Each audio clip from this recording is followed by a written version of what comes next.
Welcome to Moments with Mary Ann. I'm so delighted we're spending this time here today. We have a very empowering show coming right up with special guests, Vincent Genna, and he's here to share with us the purpose of gratitude. Now, many of you will remember Vincent. He's been on the show before. He's a renowned psychic medium, healer, respected spiritual teacher, and dynamic animated speaker who receives and deciphers messages from the other side. Vincent's readings uncover the heart of what's holding you back in life and provides actionable solutions so you can stop stopping yourself. Vincent transcended a youth of emotional, physical, and sexual abuse, and for the past 29 years, he has dedicated all of his talents to inspire people to believe in themselves so they can use their gifts to fulfill their dreams. So let's welcome to the show, Vincent Genna. Oh, Mary Ann, thank you so much for having me back again. It's always wonderful to be on your show and have some great conversation with you. Oh my goodness. I always love the time we get to spend together. You're probably one of the most gifted people I know. And then to talk about gratitude, I'm so excited we're talking about this topic. And especially since we really just, had celebrations here in the U.S. about gratitude and thankfulness. It's really important to understand what we should be thankful for, Mary Ann, and that is a topic that I speak about, and I don't know if anybody else talks about it, but it's so funny. Sometimes it even sounds to others as egotistical, but it's not. Well, it's really important that when people understand what they're grateful for, they kind of get a sense of, am I being grateful for the right things? And do you feel that people sometimes are just grateful for the wrong things? Absolutely. And that's the whole reason why I wanted to discuss gratitude and thankfulness and the fact that for most people, they're thankful for the wrong reasons. And I was too, until I realized what it is. First of all, to have the right appreciation for the meaning of gratitude and thankfulness, we have to understand what is it really for? What is thankfulness and gratitude? What does gratitude do for us? There's a whole book that was written. Oh my gosh, help me out, Mary Ann, the author of The Secret. Rhymes. Oh, Rhonda. Rhonda, not Rhonda Rhimes. I'm thinking of Scandal, who wrote Scandal. But yeah, The Secret. We all know The Secret. I know The Secret. Well, actually, The Secret, she wrote a follow-up book on gratitude, and in it was all these, I think it was like 31 or 30 days of gratitude exercises. Right. And everything always speaks about having gratitude, for your life, having gratitude for your friends, having gratitude for, the job that you have, having gratitude for having money, and having gratitude for good health, and gratitude that God gave us opportunities to create all we want, and gratitude so it's always thankful, thankful, thankful, thankful, thankful. A matter of fact, there's an entire religion. My wife is Jewish, and it's so funny because, since we've been together for 47 years, I attended some of her family events, bar mitzvahs, bat mitzvahs, some of the other celebrations whenever her mom and the family went to temple, and we were there, and what we noticed is throughout an entire service, and they have long services there, all they were saying was thank you. Thank you, thank you, thank you. Thank you, God. Thank you. Thank you, God. Thank you, God, for this. Thank you, God, for that. Thank you, God, for this. Thank you, God, for that. Now, if I'm up in heaven there and I'm God, I'd get pretty sick and tired of listening to all of this thankfulness. That would be like you and me getting on the phone, and every time that something good happened, calling our parents up and saying, we just wanted to thank you again for giving birth to me. Thank you so much for that. I just want to point that out. Mom, thanks. Or my kids calling me up. I got a promotion today at work. Thank you so much, Dad. Thank you so much, Mom, for everything that you get. And I'm like, okay, stop already with the thank you. You know how you thank me? Go out and live a wonderful life. Go out and make something of yourself. So I kind of feel at times, Marianne, that we're throwing in the formalities of thank you to make up for the lives we're not creating for ourselves. So we're thankful, as long as I'm thankful. And think of and the feeling behind the thankfulness and the gratitude. This is the point that I'm trying to make. The gratitude that most people are expressing today comes from a point of, I'm so fortunate to have this life. You're so fortunate to have this life. Why? You don't deserve it. You're lucky you have this life. You lucky that you have your family. Do you feel lucky that you got this job? Or did you help to manifest it? Did you help to create it for yourself? So there is this, and I'm going to use the word humility the way it's been used in the world today, which is the wrong way. Humility. It's humbling. It's a humbling experience. You know what that always means? It brings me down to the fact that I'm just a lowly human being here. That is how people use the word humility. So if you have that belief about humility, then when you're grateful, you're connecting it with that and saying, I'm so fortunate as a lowly human being to have this life. And I'm going to prove that statement to you, Marianne, as we continue to talk about how people say thank you, truly. But that's where I'm coming from, is the gratitude that people are experiencing today comes from the place of how fortunate I am, this lowly being, this only human, I'm only human, with all these mistakes that I make, with all my disparities and choices that aren't so necessarily great. I'm so fortunate then to have all of this in my life. And so it evokes a feeling not of power, not of empowerment. It actually puts us in a less of a state than we're supposed to be in as beings. You know, when I look at the spiritual masters that were here, there was only one time Jesus put himself down on his knees. And it had nothing to do with lowering himself to God. No, he was at his wit's end. He was scared.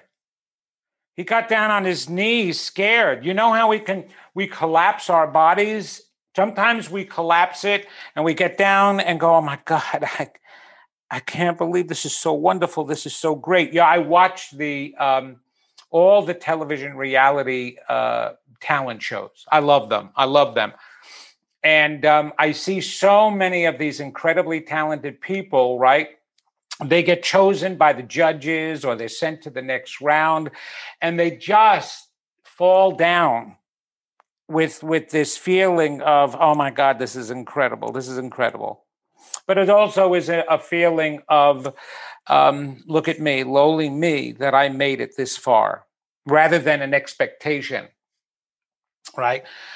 So Jesus became human at that moment when he was by himself, moments before he was about ready to be arrested in the Garden of Gethsemane, and threw himself down. You know, he just fell down. He was like, does this really have to happen? Is it really going to prove anything? Is it going to make a difference? I know that this is the route I chose. He never said that you chose for me. He never said that. He chose it himself. God would never, have sent his only begotten Son. We are all his children, its children. It was Jesus' choice to go through what he went through for us. That's where the love was. That's where the caring was.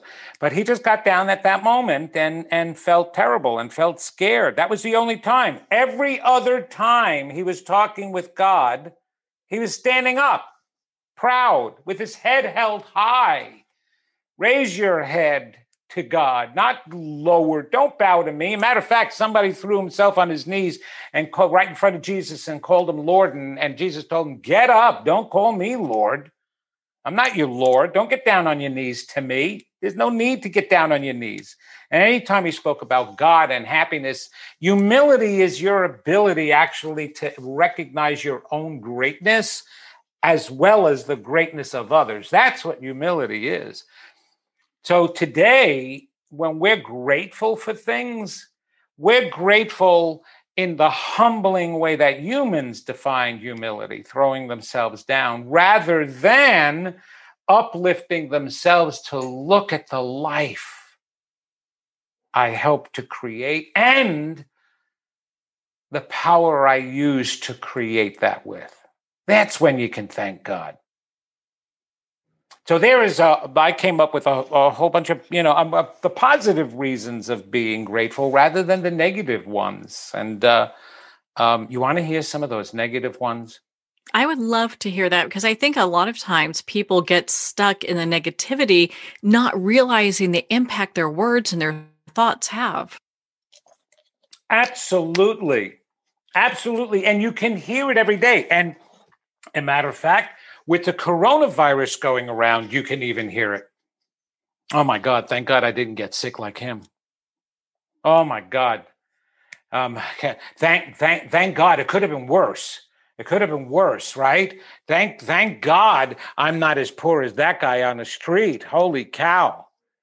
Oh, thank you, Lord. Thank you, Lord, for not letting me have a life like that. Thank you.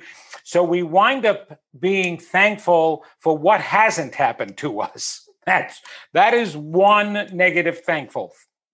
Thank you for not allowing crap to happen to me. What a thing to be thankful for. Oh, yeah, I'm so grateful that I don't have that sucker's life. Oh, boy, oh, boy, oh, boy. That's really bad. I must be doing something right. We're thankful for that. Or we're thankful we were taught.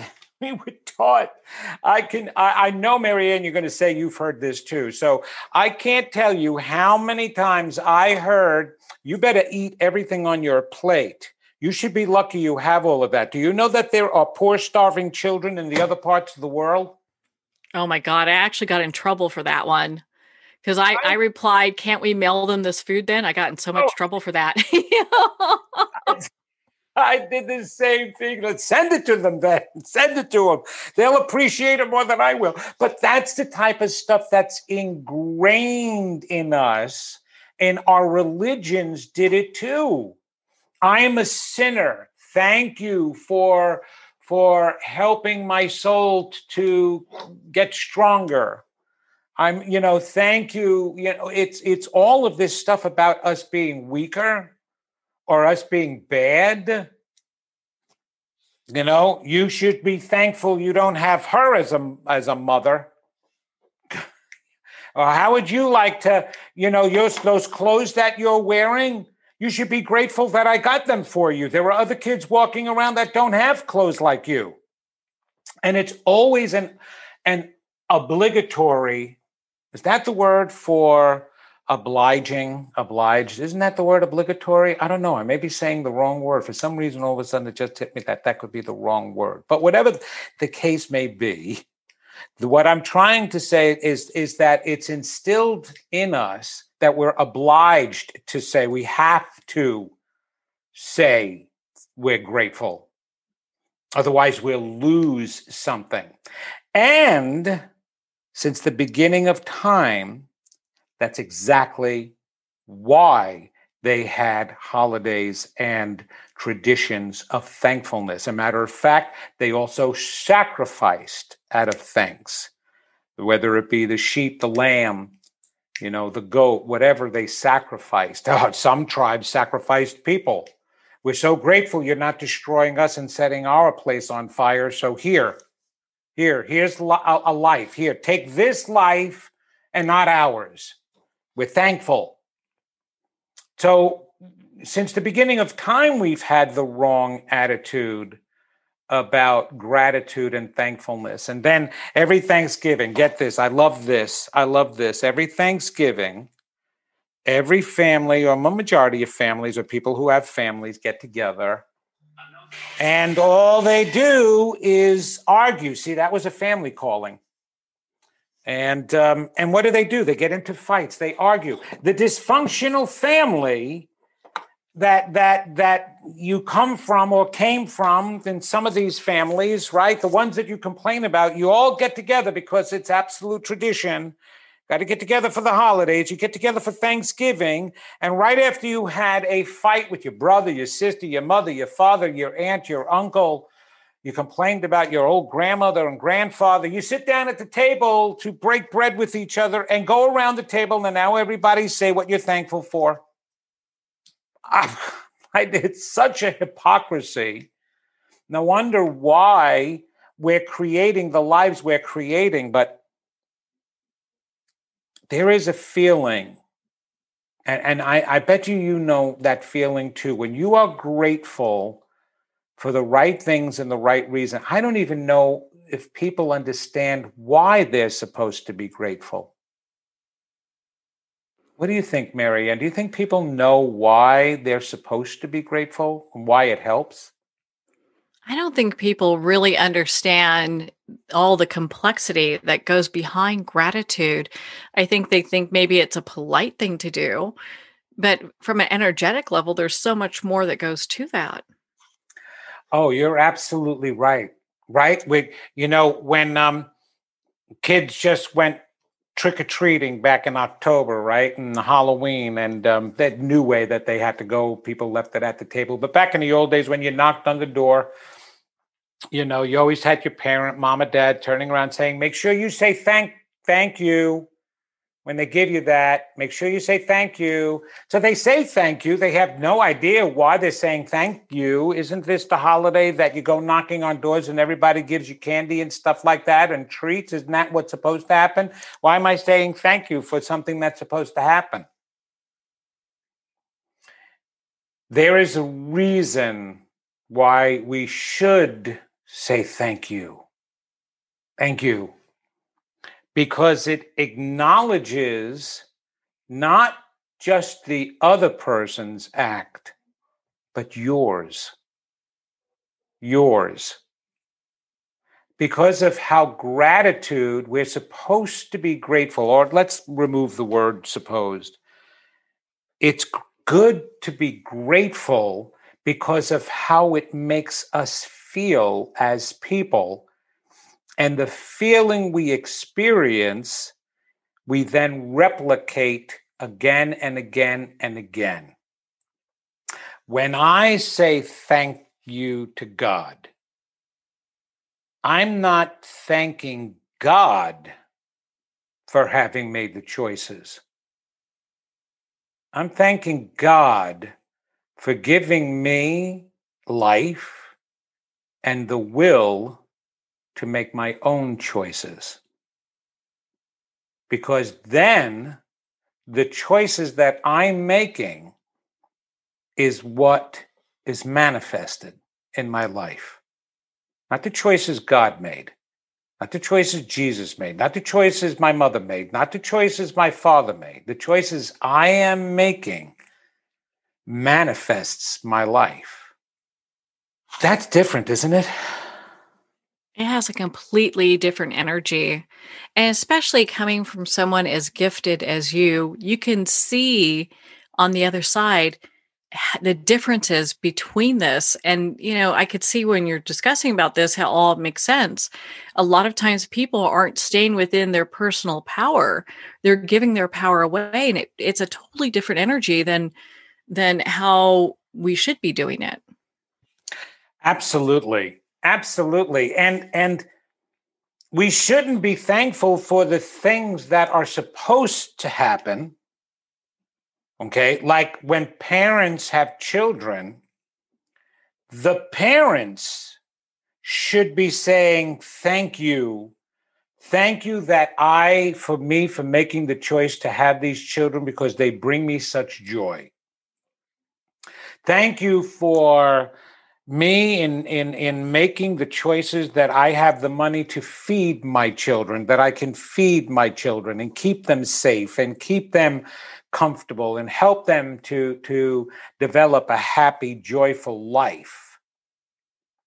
You know, that's a little bit different than making sure your children thank you for the food they're eating. You're responsible for them. You're supposed to be giving them that food. What happened to unconditional love? There's no unconditional love if you require a thank you or appreciation for what you chose to do to start with. And that's the reason why God He doesn't want you to be grateful because of what he gave you. And I said he, she, that's old, Catholic uprearing in me. But I know it's a non-gender power. But when I look at myself and having had children, my two children, and they, Father's Day, birthdays, and they give you the cards and they write out those things then. And throughout the year, they'll say different things. Thank you. Thank you for the example that you gave me. You gave me so much that I can live from. Right. That is definitely a different kind of a thank you than, thank you for all the wonderful gifts you gave me growing up at Christmas time and my birthday. They were so good. I remember, all the presents you gave me. It's a different kind of a thank you when I'm thanking God. God, thank you for, how do I say it? I want to say it. I want to put it in a way. It evokes such a feeling within me that is different. Thank you that we're family. Thank you.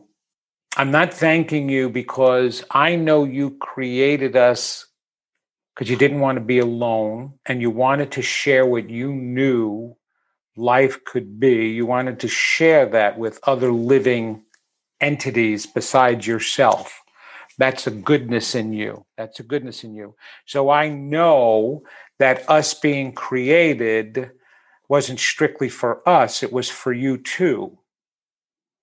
And the life that I wind up creating is for you too, because you get the joy out of that.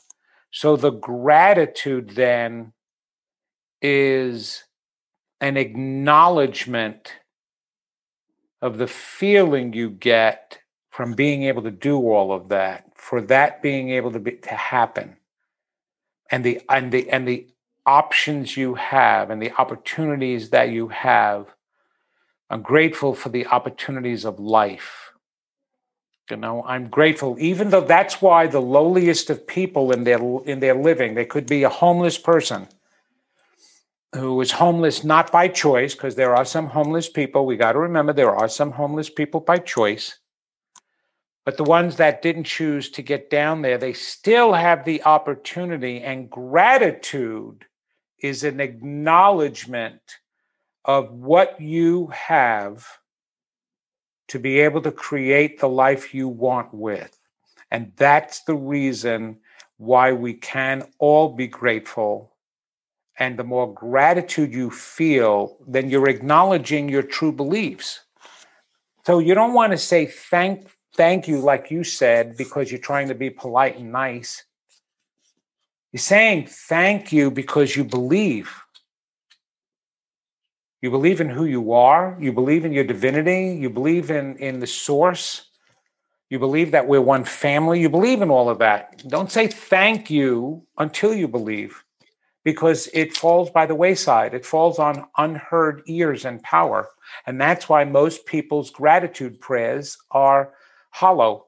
Yeah, you can tell it doesn't come from that place deep inside them. You can feel if it's heartfelt. And if it's something that they're just saying because, they figure, okay, I need to say this real quick, so I get the things I want, or, because it's what I've been taught to do in these different self-help books, it's a totally different feeling than when it comes from the heart.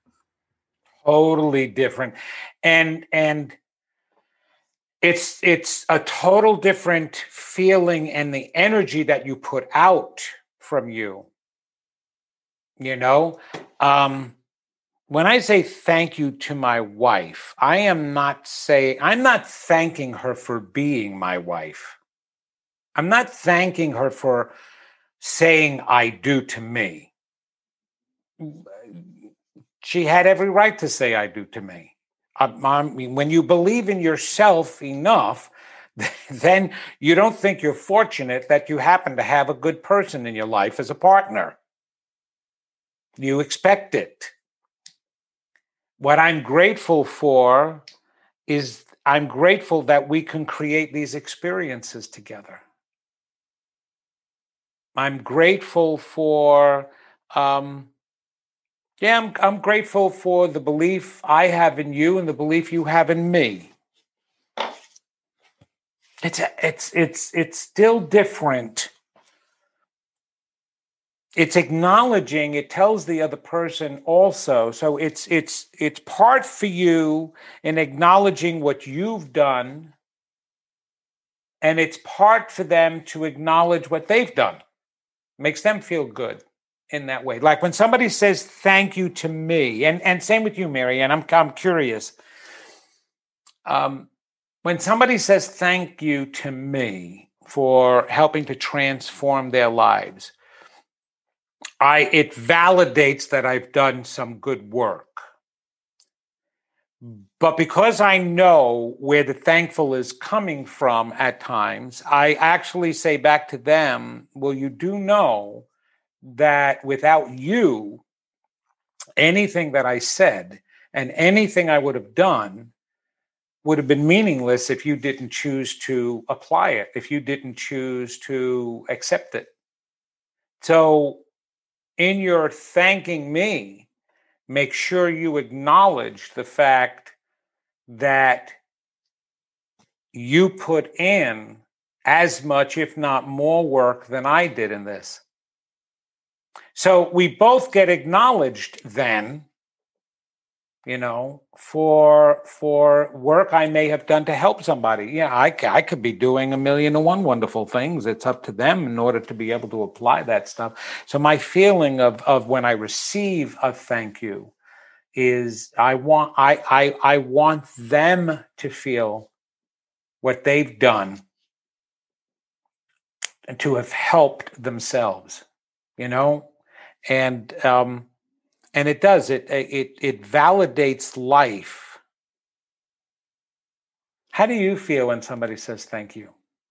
Well, I I'm love how sure you they say put it. that. My goodness. And you know what? And I think it's such an important thing because a lot of times people, if someone's saying thank you to you or thank you to whoever, a lot of times I'm sure you see this where ego gets stuck in the person that's being thanked.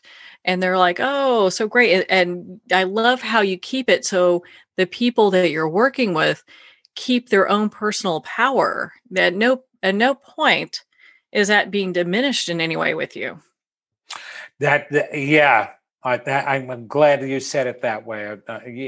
Thank you. I never thought of it that way. There you go. I just said thank you. You see? Well, you know what? It's because of you.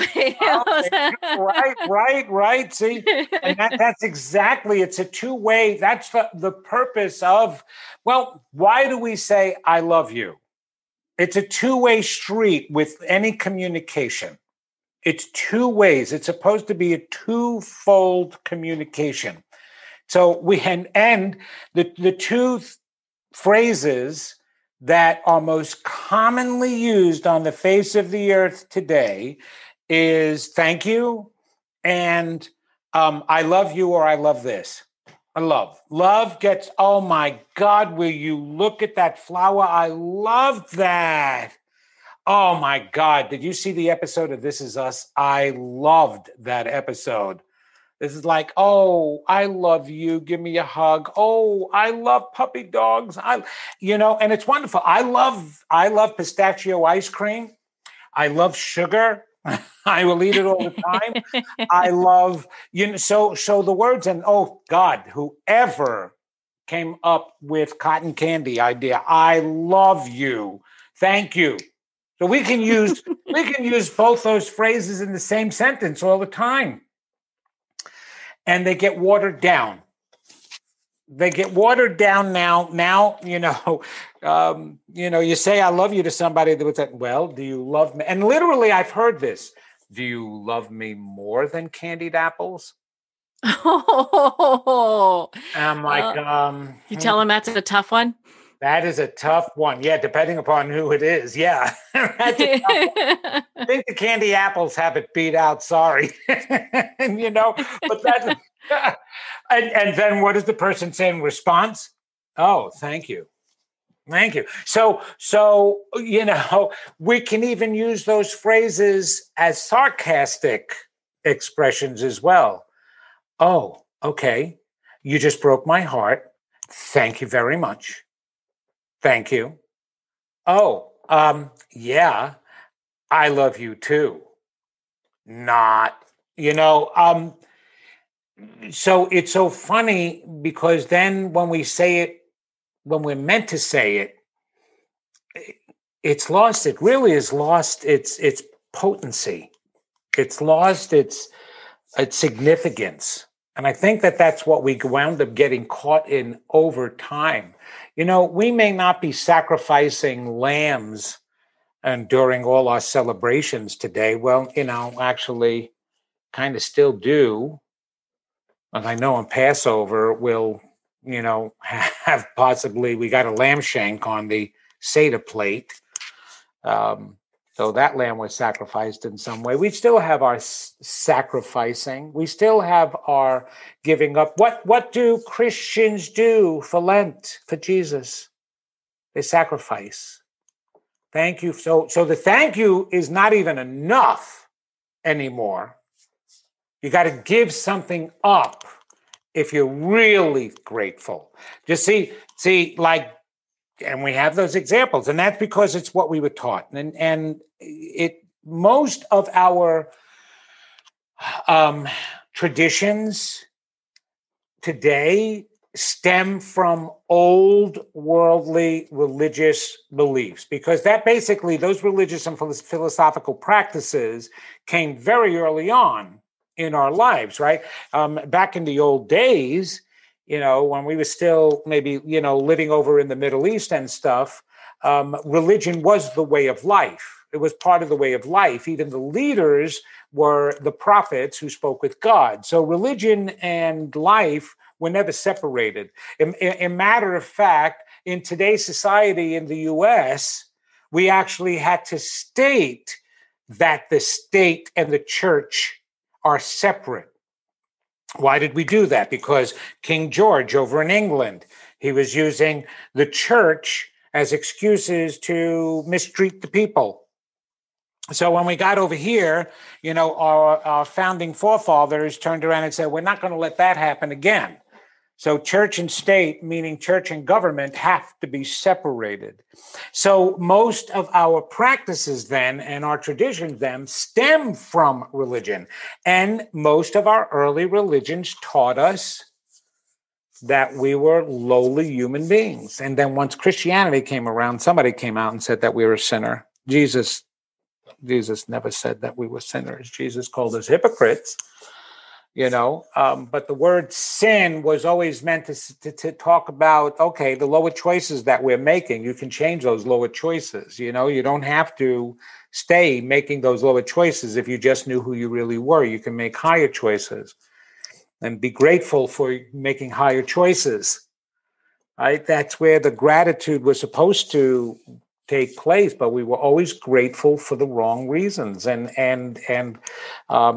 I don't know how it's an easy turnaround, Marianne, but it's such a hard practice because of old set ways. I have a lecture out there called God and Your Ego Are One. Now, you and I today will use the word ego because it's just a used word. But my belief is, and my discoveries are, that ego has nothing to do with any of the mistakes we've ever made that spiritual people want to say. See, this is what I mean.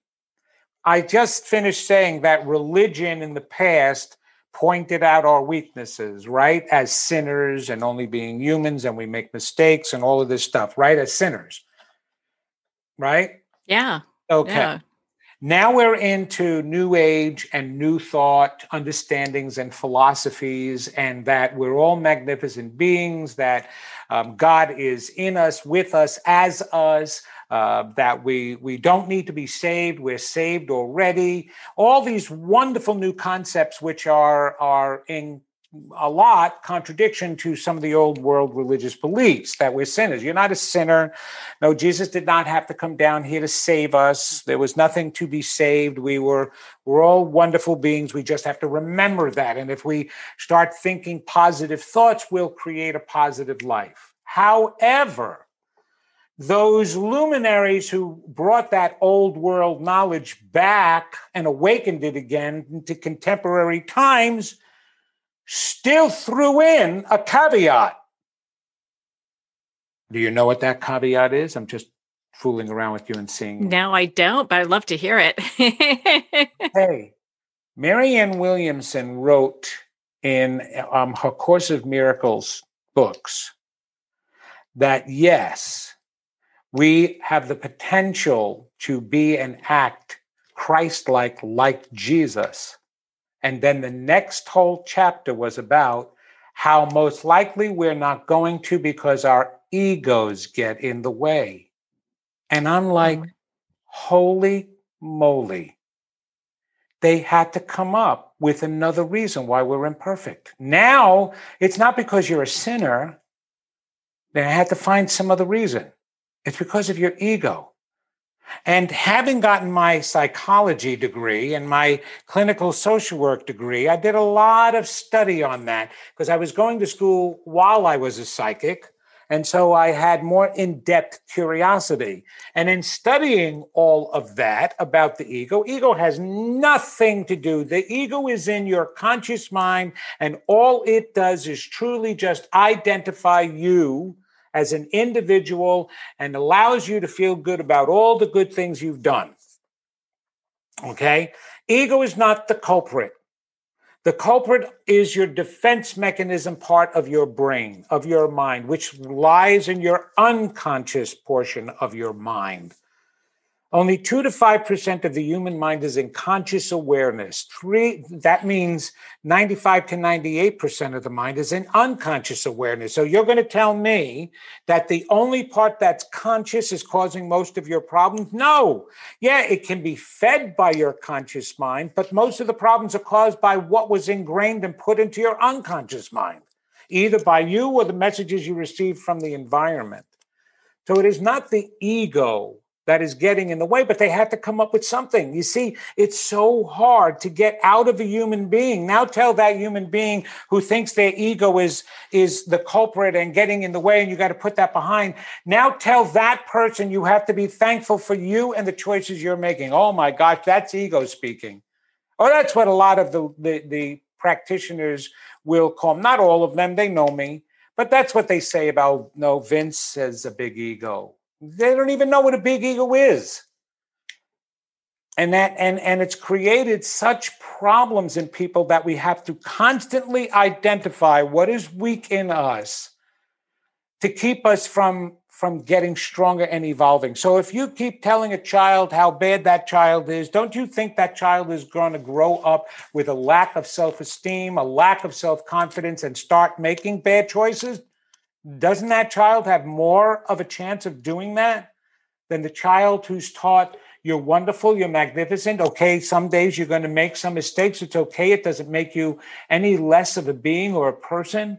And if you remember that and believe in that always, you'll have the life that you want. So which one of those children have more of a chance of growing up positive? Yeah, for sure. Right. I mean, you look at that, it just makes sense. Well, the thing is, yeah, Marianne, I know, I believe that a lot of the things that I say make sense.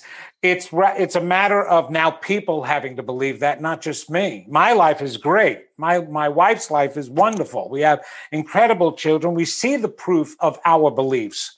We've manifested those, and we continue to manifest.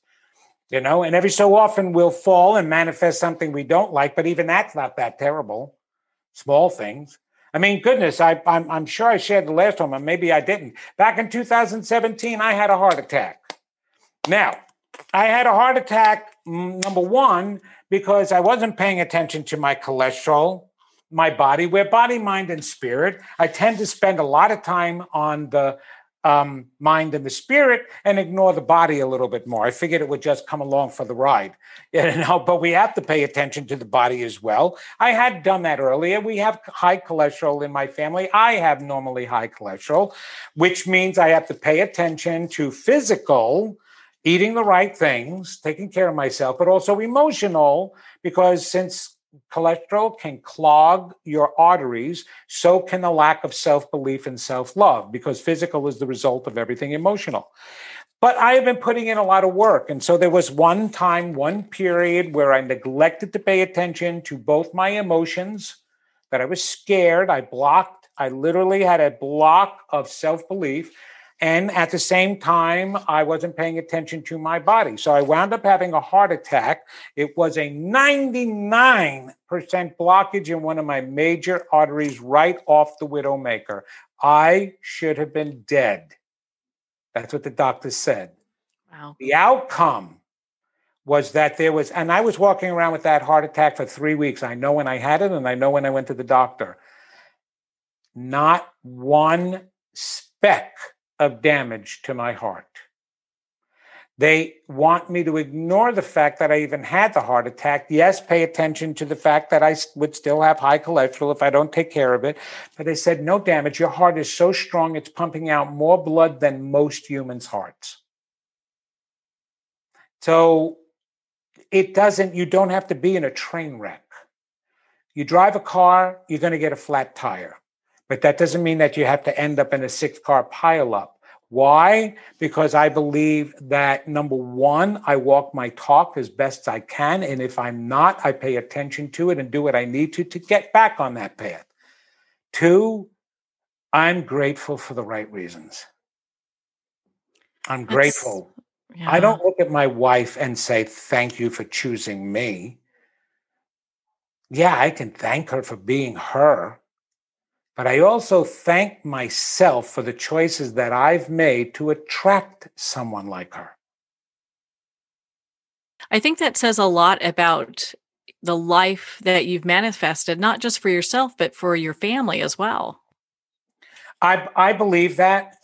And here's what I'm saying. This is where my humility comes in. I recognize my ability, my greatness, the gifts that were divinely given to me from the moment of my creation. And I acknowledge that for every other being as well. I am not special. By no means am I special, or was I a chosen one? We're all chosen. It's what we choose for ourselves that matters, not what God has chosen for us. God chose to give us life and then gave us every tool, everything we need to create as it has created. That's what's meant by, and we were created in its image. Now, I speak a lot about God. I speak a lot about spirituality. I want everybody to know out there, I am not a religious person. I do not follow any particular dogma or practice. Yes, do we celebrate the holidays and traditions? Yes, but that is part of the joy of life. It has nothing to do with, I am going to follow this ritual because it's the right thing to do or I'm supposed to. I feel my life is stronger when I acknowledge the power within me. And the power within me is called God. That's all. Like your heart. Why is it so difficult? We're able to list our body parts physically. Why can't we list our spiritual parts? And a spiritual part is that which we are connected to that empowers us. Even scientists today, I'm working with a couple of neuroscientists on a new show that I'm involved in. And the first thing that they say is, yeah, we know exactly where your brain is. And we can put probes all around your head and measure all the signals that are going in and out of your brain. But the one thing we cannot find and we will never be able to discover is your mind. Your mind is part of something else and not of your body. Your mind is part of your soul. And it will go with you wherever you go. And so the reason why I can speak spiritually, because my mind is attached to that which has been created for us. It's the battery, like the Energizer Bunny has strapped to its butt. You know, it's what powers everything here, and I'm part of that. And that is the part that I'm so grateful for. I'm grateful that life was created this way. And right now, when we're looking in the world with all the terrible stuff that's going on, I'm grateful that we have the opportunity to change that anytime we want. Now, will we? I'll tell you right now, I have no idea. And I'm a psychic. And if there's any psychic out there who can predict the future outcome right now, I would say that that's not a credible psychic.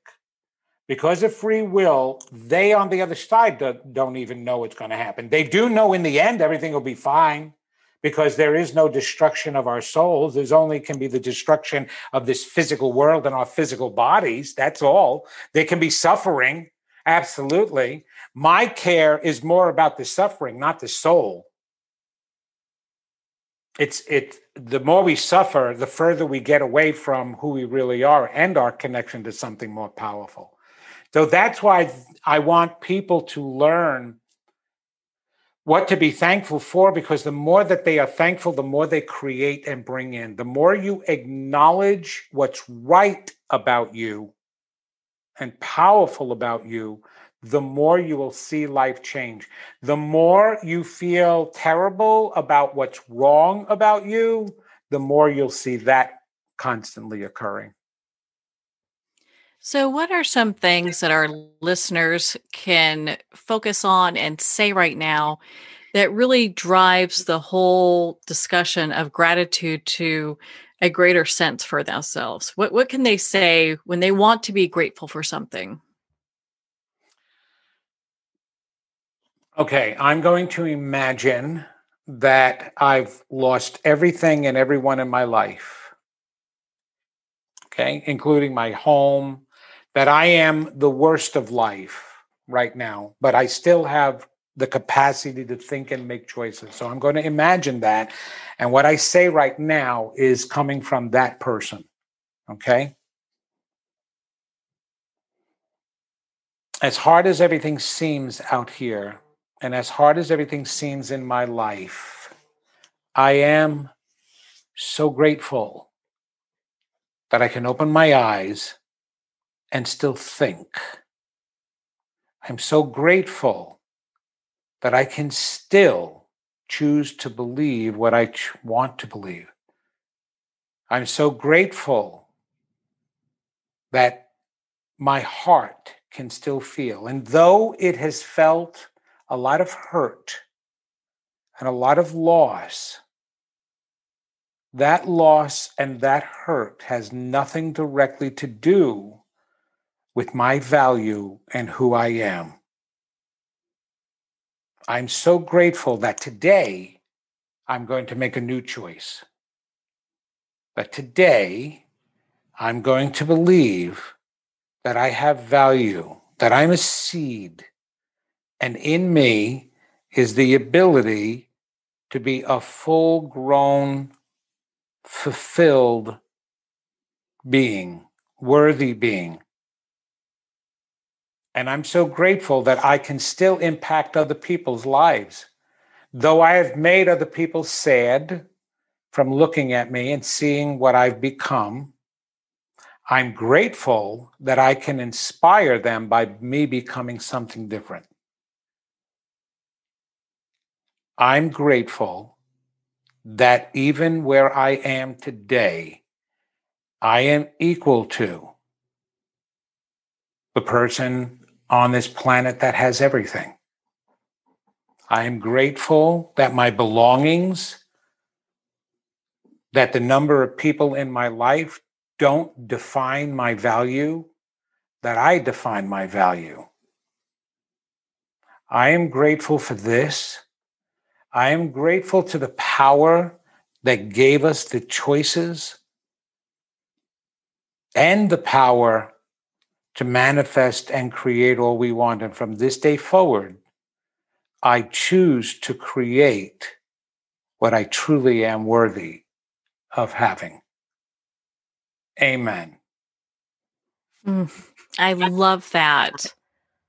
So, yeah, is that difficult for somebody who's, starving? I didn't say it was easy. I did not say it was easy.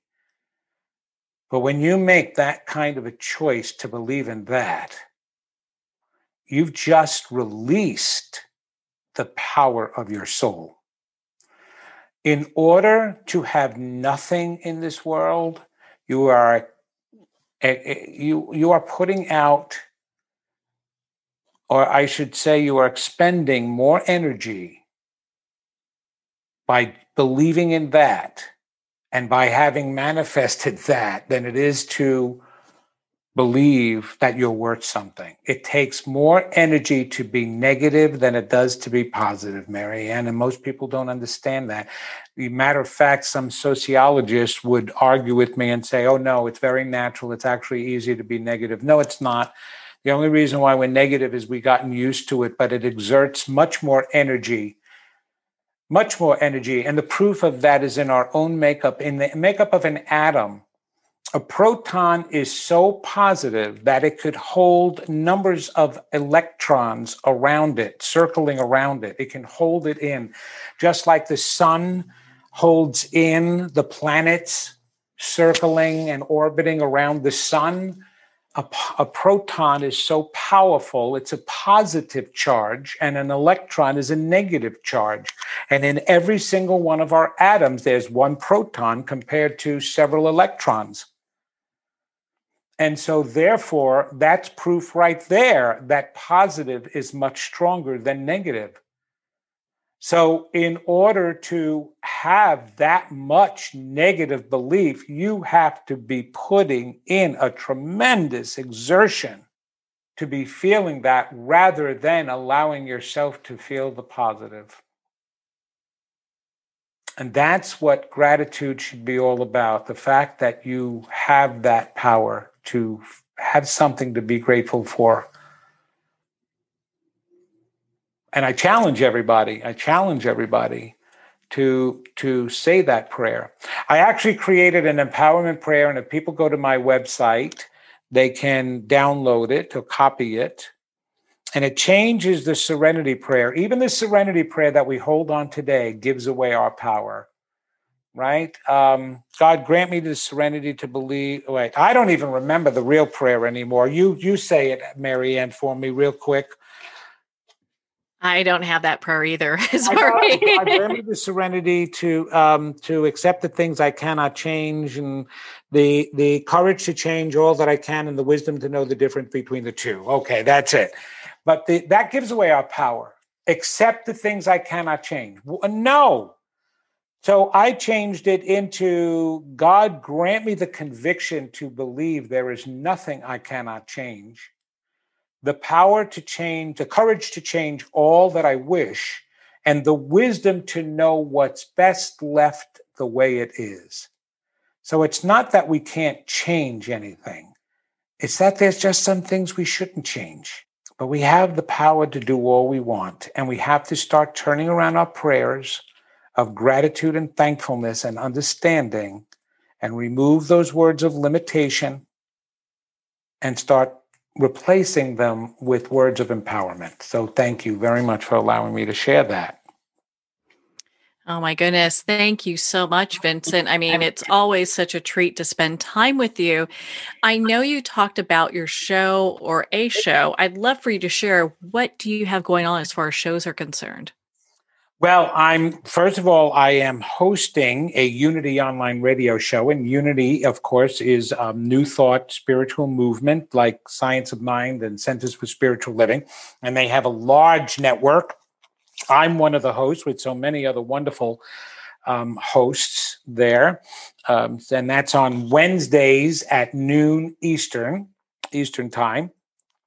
Doing a ton of podcasts and educational I was going to say shows, educational classes on Zoom, of course, right now, all virtual. Everything is virtual, including my readings. And if people just go to my website at vincentgenna.com, and that's with a Genna, they can communicate with me there and link up to all the other places and social media connections, Facebook and things like that.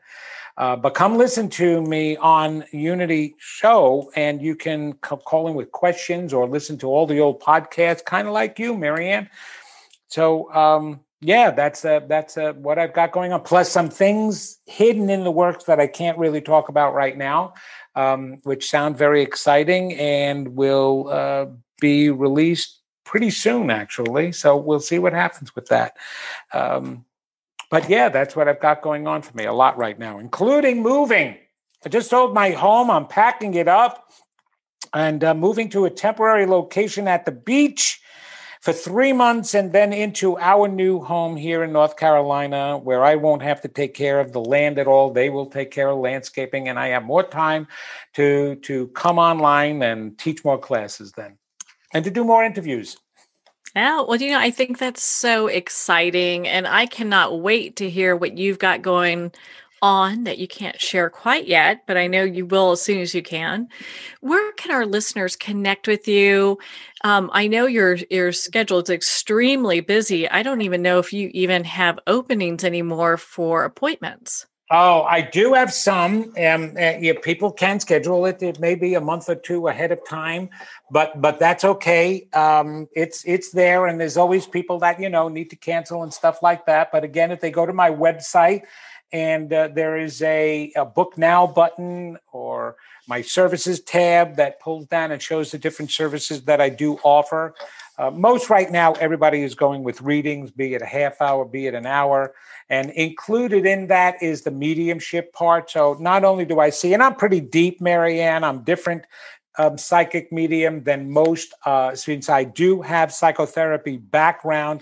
I can go all the way into the psyche of a person, see what's blocking them, show them what's blocking them, and give them the steps to turn it all around so that they can transform their lives. I am considered the big leap psychic and the tell it like it is psychic. If you're going to have a reading with me, it's going deep. And because we don't have time anymore to play around and just have these very surface kind of, oh, yes, you're going to get married. Oh, yes, you're going to have 3 babies in your marriage. Oh, yes. And I do see that Cadillac coming in too. That's so wonderful. Isn't that great and great? No, I want to get in there and tell you what's keeping you from having all of your dreams fulfilled. And that's what's meaningful to me. What's keeping you from believing in yourself? That's where I go, where nobody else goes. What it was to Star Trek going Where no one has gone before. Right, going where no one has gone before. That's where I go, and including where you haven't gone before. Because like I said, in that 95 to 98% of your mind that you have no idea what's going on in there, that's the place that I go to. So, and you can find that out at my website. Thank you for asking. Well, I know spending time with you has always been extremely beneficial. I highly recommend that our listeners do the same. Vincent, what's your website that our listeners can connect with you and be part of your community? That again is vincentgenna.com, and that's Genna. And yeah, as soon as you just type that in, it'll pop up. I'm pretty fortunate to have a great rating on Google. So I get a lot of my readings from Google searches besides word of mouth. So it's really interesting. Well, Vincent, thank you so much for taking the time to be on the show with us here today. Oh, Mary Ann, thank you for inviting me. And if it wasn't for people like you, how would I get my message out there anyway? I've got a big mouth, yeah, so I can get my neighborhood to hear. But in order for anybody else in the world to hear, there has to be people like you to be able to be willing to put my light out there into the world. So thank you so much for that. I appreciate that. Well, thank you, Vincent. It's always such a pleasure to spend time with you and to talk about the purpose of gratitude. And I know this is quite a different discussion than most people thought. Again, if you'd like to connect with Vincent, you can at vincentgenna.com for more information. Well, we're at the end of our time today. I would like to thank everyone for tuning in. You're listening to Moments with Mary Ann. And remember, make every moment count.